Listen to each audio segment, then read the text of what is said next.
In this lecture, we will create the scatter chart, 17 subcategories, the corresponding sales and the profit amount. Now we can always make a column chart that looks like this, but because there is a correlation that we expect between sales and profit, it makes more sense to present this as a scatter plot. On change chart type, we will select the XY scatter. Now most of the time, the first one will not be suitable for you. So make sure you're selecting the correct one, and the correct one will typically be the second chart here. Let's select this. Let's remove the title and the legend. If you notice, we have the primary y-axis, which is presenting profit for us, and we also have the x-axis that is presenting the sales value. Now, the reason all these subcategories are cluttered together is that there is not a lot of deviation between all these values. Usually what I like to do is to keep the axis which only presents the numbers. We don't need to show this entire white area because it's not really meaningful for the user.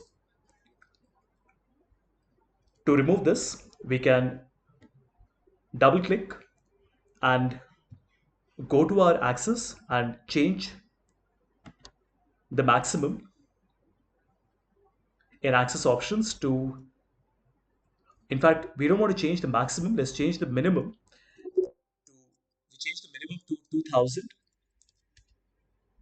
Looks a lot better. Similarly, on the x-axis, we change the minimum to, let's say, 18,000. As a matter of fact, we can even make it 20,000, and immediately you notice the scatter looks a lot better. Let's increase the size of the x-axis and similarly increase the size of the y-axis. If you hover your mouse on any one of these points, you notice it tells you the sales and the profit amount. If you want to see the amount without having to hover, you can select a chart element, data label, and then select, let's say, towards the right.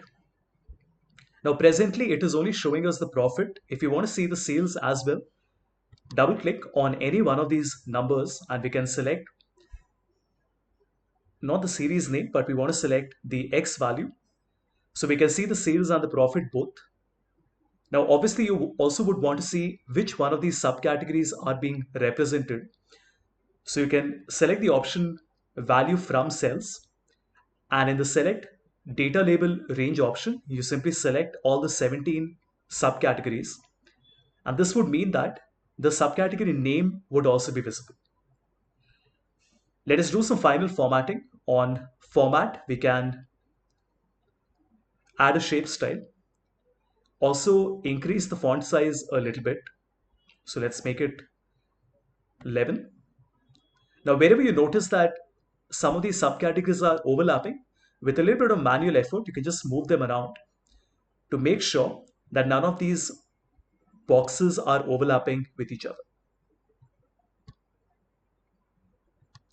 Now, this does take a little bit of manual work, but I mean, this is something you have to get used to when you're working with a scatter plot, because more often than not, you would notice that there are multiple points that overlap with each other.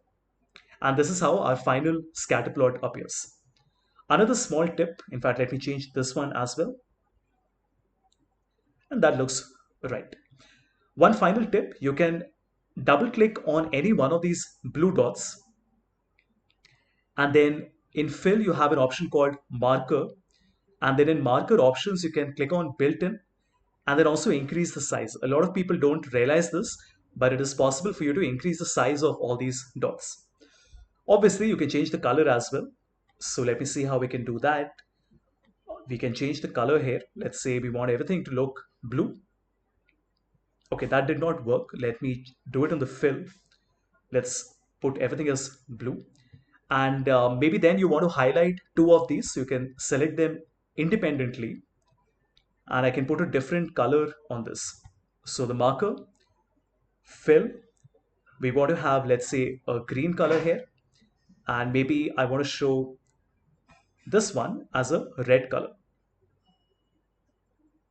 So we can select a single one, click on marker, and then select a red color. So yes, it is a little bit of manual work, but the final output is definitely worth all the effort that we are putting in.